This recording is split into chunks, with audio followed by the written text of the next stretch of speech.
कोलकाता शहर से 80 किलोमीटर दूर हाईवे पर एक गाड़ी रुकती है और गाड़ी एक होटल के पास रुकती है, जहां से दो व्यक्ति निकलते हैं और होटल में खाने पीने जाते हैं। जब फिर वो वहां से निकलते हैं तो काफ़ी ज़्यादा कुछ ऐसा देख लेते हैं कि काफ़ी ज़्यादा वहां से निकलने के बाद ना उनको नींद आती है, ना उनको चैन आता है। वो काफ़ी ज़्यादा उसमें हैरान और परेशान होते हैं, ऐसा उन्होंने क्या देखा था। आदाब, श्रोता नमस्कार, मैं हूँ नजरिया अंसारी। हाईवे क्राइम तक में आपका स्वागत है। आपके लिए मैं ऐसी सच्ची घटना लेकर आते रहते हैं।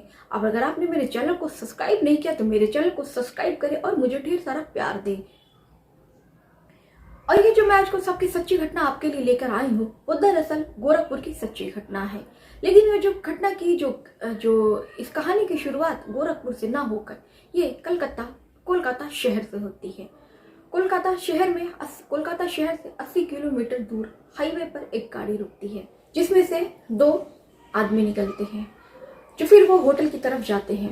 और जब वो दोनों होटल की तरफ जा रहे होते हैं तो यहाँ पर प्रमोद से कहता है, यहाँ पर खाने पीने के अलावा कुछ और भी व्यवस्था है, कुछ यहाँ पर खाने पीने के अलावा कुछ स्पेशल व्यवस्था भी होती है। फिर प्रमोद समझता नहीं है, वो कहता है क्या, तो कहता है यहाँ पर पैसे पर लड़कियां भी मिलती हैं और यहाँ की लड़कियां एक से खूबसूरत लड़कियां होती हैं। तो फिर प्रमोद कहता है कि चलो जब आ ही गए हैं तो मौके का फायदा भी उठा लेते हैं, इससे अच्छा और भला क्या होगा। फिर वो होटल मैनेजर के पास जाते हैं और अजीत कहता है कि हमें खाने के साथ साथ और पीने के साथ साथ लड़कियां भी चाहिए। तो वो जो होटल मैनेजर होता है कहता है कि ये बात आप किसी को बताइएगा नहीं, हम आपकी लड़कियों की व्यवस्था कर देते हैं।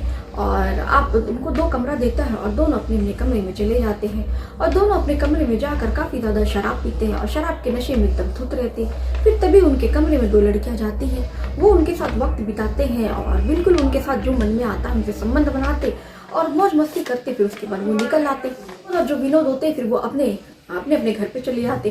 प्रमोद होता है जो शादीशुदा होता है, उसकी पत्नी होती है और एक बच्चे होते हैं, वो अपने घर चला जाता है।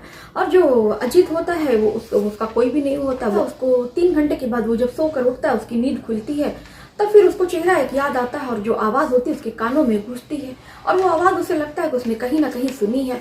अब वो बिल्कुल परेशान और हैरान रहता है और रात भर यही सोचता रहता है कि आखिर में वो आवाज़ किसकी थी और वो चेहरा किसका था, वो कौन थी। अब वो बिल्कुल, क्योंकि शराब के वो नशे में उस टाइम होटल गया था तो उसे बिल्कुल याद नहीं था वो चेहरा और वो आवाज़ वो किसकी थी।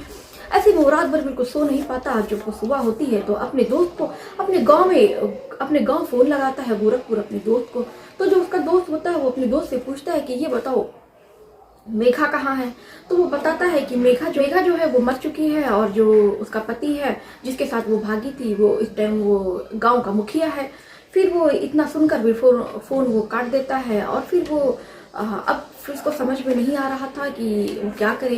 फिर वो उसी होटल में जाता है जहां वो अपने दोस्त अजीत के साथ गया हुआ था, लेकिन अब कि वो अकेले जाता है और होटल मैनेजर से कहता है कि मुझे लड़की चाहिए।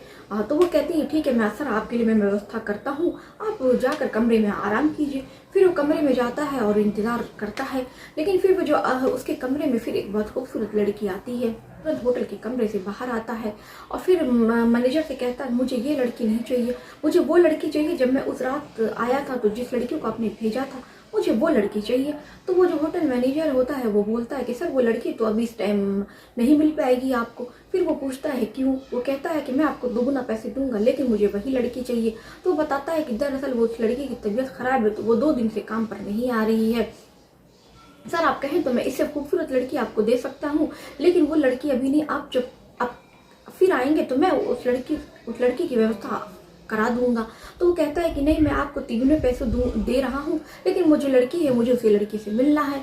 और फिर जब वो उसको 3 होटल मैनेजर को पैसा देता है तो लालच में आके वो जो होटल मैनेजर होता है उस लड़की का एड्रेस अजीत को दे देता है। अब वो अजीत अपनी गाड़ी लेके उसके घर जाता है। जब वो अजीत घर जाता है उसका दरवाज़ा खटखटाता है, तब वो जो मेघा होती है वो दरवाज़ा खोलती है और जैसे ही मेघा दरवाज़ा खोलती है अजीत को सामने देखकर हैरान और एकदम परेशान हो जाती है और फिर वो उसको देखते ही अपना मुंह फेर लेती है। फिर जो अजीत होता है वो उससे पूछता है कि क्या तुम मेघा हो। फिर वो रोने लगती है। फिर वो दोबारा पूछता है कि क्या तुम मेघा ही हो। तो फिर वो और ज़ोरों से रोने लगती है। फिर जो अजीत होता है वो उसका चेहरा अपनी ओर करता है और फिर वो भी देख के भौचक्का हो जाता है कि आखिर में वो मेघा यहाँ क्या कर रही है। दरअसल जो मेघा होती है वो उसकी पत्नी होती है। आपको सुनने में काफ़ी आश्चर्य लगेगा कि एक जो कोठे वाली है उसकी पत्नी कैसे हो सकती है। दरअसल 13 साल पहले मेघा के साथ गोरखपुर में उसकी शादी हुई थी। दरअसल जो अजीत है और वो जो मेघा है वो गोरखपुर के ही रहने वाले होते हैं। 13 साल पहले मेघा की अजीत से शादी होती है और दोनों का काफ़ी हंसी खुशी परिवार था। और जो दरअसल दोनों की जो शादी है वो ज़्यादा नहीं चल पाई। जो मेघा है वो उसके साथ 1.5 साल ही रही। 1.5 साल दोनों का रिश्ता था। उसके बाद जो मेघा होती है उसको छोड़कर चली जाती है। जो अजीत होता है उसके गांव में आग लग जाती है तो 2-3 घर और जलता है और साथ ही साथ अजीत का जो घर होता है वो भी जलकर खाक हो जाता है। जो भी घर में सामान होता है, जेवर गहने, सब कुछ जो ऐशो आराम की चीजें थी सब कुछ घर में जल चुका होता है और जान के अलावा कुछ भी घर में नहीं बचता है। अजीत होता है वो मेघा से कहता है कि चलो अभी तो कोई व्यवस्था नहीं है, मैं तुमको तुम्हारे मायके छोड़ दे रहा हूँ और जब कोई व्यवस्था बन जाएगी तो मैं तुमको बुला लूंगा। तो उसको जो मेघा होती है उसको वो अपने मायके छोड़ देता है। फिर वो मायके में रहने लगती है। फिर इधर जो अजीत होता है वो गोरखपुर में ही कई छोटा मोटा काम करता है और उसी काम करके वो थोड़ा मोड़ा जो पैसे उसने इकट्ठे किए थे उसी से वो छोटी सी कच्ची वो ईंटें वाली वो एक कमरा बनवाता है और ऊपर छपरे डलवा देता है। फिर मेघा से कहता है कि मेघा अब मैं कब तक ससुराल आऊँगा, मुझे अच्छा नहीं लगता, अब चलो हम लोग साथ रहते हैं। मैंने थोड़ा सा छोटा सा कमरा बना लिया, उसमें हम लोग हंसी खुशी रहेंगे और धीरे धीरे मैं करके एक अच्छा मकान बना लूँगा पैसे इकट्ठा करके। फिर वो जो मेघा होती वो उसके जो मायके वाले होते वो मायके में ऐशो आराम से रहती है और वो आने के लिए मना कर देती कि नहीं, जब तक तुम अच्छा घर मकान नहीं बनाओगे, सारी व्यवस्था नहीं करोगे, मैं तुम्हारे साथ नहीं जाऊंगी। तो फिर वो जो कहता है अजीत ठीक है कोई बात नहीं, तुम अपने मायके रहो, कोलकाता जा रहा हूँ कमाने के लिए, कोलकाता में जब कमा कर आऊँगा तो तुम्हारे लिए जब अच्छे घर और अच्छी व्यवस्था कर दूंगा तब तुम्हें लेकर जाऊँगा। फिर वो कहकर कमाने के लिए चला जाता है और मेघा से कहता है कि तुम अपना ख्याल रखना। और फिर वो वक्त वक्त पे मेघा को पैसे भेजता और उसका काफ़ी ख्याल रखता। लेकिन इधर 3 महीने के बाद अजीत को कॉल जाता है कि जो मेघा है तुम्हारी पत्नी वो किसी गांव के लड़के के साथ भाग गई है। फिर जो अजीत होता है काफ़ी ज़्यादा सुन के दुखी होता है और फिर वो फिर शराब के नशे में वो धुत हो जाता है। जो अजीत का दोस्त होता है उसको कहता है कि क्यों ना तुम अपनी पत्नी के खिलाफ FIR करो। फिर वो कहता है कि जब वो मेरी पत्नी मेरे साथ नहीं रहना चाहती थी और जब उसको मुझसे प्यार ही नहीं, उसको किसी और से प्यार हो गया, तो अब ये सब करके मैं क्या करूँगा।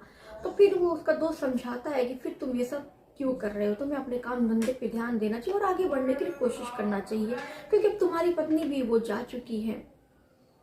फिर वो इस तरह जो अजीत होता है वो भी इस बात को समझ जाता है और धीरे धीरे वो जो शराब की जो नशे की धूत होती है उसको धीरे धीरे कम करता है और अपने काम में जुट जाता है। अब लगभग उसकी पत्नी को गए 13 साल बीत चुके थे। तभी आपने जैसे कि देखा कि वो एक होटल में जाता है और उसे एक लड़की मिलती है।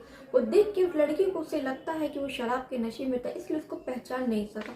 लेकिन उसको जब वो होश में आता तो उसे याद आता है कि उस लड़की को उसने कहीं तो देखा है। फिर जब वो फिर मेघा से पूछता है कि तुमने मुझे इतने समय में फिर कॉल क्यों नहीं किया, क्यों, तो फिर मेघा कहती है कि मैं आपको क्या मुंह दिखाती और मैंने आपके साथ इतना बड़ा धोखा किया, इसके बाद मैं किसी को क्या मुंह दिखाती और अपने घर वालों को भी क्या मुंह दिखाती। फिर वो बताती है। फिर वो जो उसका पति होता है अजीत, उसकी आंखों में भी आंसू आ जाते हैं और बिल्कुल कहते हैं ना वो भी एकदम उदास हो जाता है। फिर मेघा से पूछता है कि जिसके साथ तुम भागी थी तुम्हारा बॉयफ्रेंड वो कहाँ है। फिर मेघा बताती है कि जिसके साथ मैं भागी थी वो मुझे दिल्ली ले गया। दिल्ली में हम लोग 6 महीने साथ रहे थे। उसके बाद वो मुझको कोलकाता ले जाकर वो मुझको बेच देता है और बेचने के बाद से मुझको फिर उसके बाद से मैं वहीं रहने लगती हूँ और मजबूरी में मुझे ये सब करना पड़ता है। मैं किसी से कहती भी तो क्या कहती, फिर मैं ये सब करने लगी। उसके बाद कोलकाता से जो मेरी मालकिन थी, मेरी तबीयत खराब हो जाती है, मुझे खांसी आने लगती है और जो ग्राहक होते हैं वो मेरी काफ़ी शिकायत करते हैं। तो जो मालकिन होती मुझे वहाँ से कुछ पैसे देकर निकाल देती हैं। फिर ऐसे में मुझको एक दलाल मिलता है जो मुझे कोलकाता के पास एक कमरा दिलाता है और होटल में 1-2 लोगों से संपर्क कराता है। तो जब भी होटल वाले मुझको कॉल करके बुलाते हैं मैं जाती हूँ। इसी तरह जो मेरा जीवन है वो चल रहा है। ऐसे में जो फिर ये अजीत से ये सब बातें सुनता है तो उसकी आंखों से जो आंसू वो रुकने का नाम नहीं लेते हैं और उसको मेघा पर बहुत दया आती है, क्योंकि कहीं ना कहीं वो अपनी पत्नी से एक समय में बहुत प्यार करता था। और बिल्कुल के ये सब बातें सुनता है और कहता है मेघा से, तुम मेरे साथ चलो। तो फिर वो मेघा कुछ नहीं बोलती, फिर वो उसको अपने अजीत जो होता है उसका पति, उसको अपने साथ लेके जाता, अपने घर पर रखता है और उसका दवा इलाज कराता है। और जो मेघा होती है उसको टीबी हो चुकी होती है, टीबी का वो इलाज कराता है। धीरे धीरे मेघा भी ठीक होने लगती है, लेकिन वो जो उससे है वो दूर ही रहता, वो अलग कमरे में रहती है और अजीत अलग। 6 महीने बीतने के बाद दोनों में शारीरिक संबंध बन जाता है और फिर शारीरिक संबंध बन जाता है। महीने के बाद जो मेघा होती है वो गर्भवती हो जाती है। फिर 9 महीने के बाद मेघा को एक बहुत खूबसूरत सा बेटा होता है। तो अजित होता है, वो बेटे का जब चेहरा देखता है तो सब कुछ भूल जाता है और मेघा को दिल से अपनी पत्नी मान लेता है। अब फिर से दोनों हंसी खुशी रहने लगते हैं और एक परिवार की तरह हो जाते हैं। लेकिन सवाल ये था कि क्या जो अजित है उसने मेघा को माफ करके सही किया।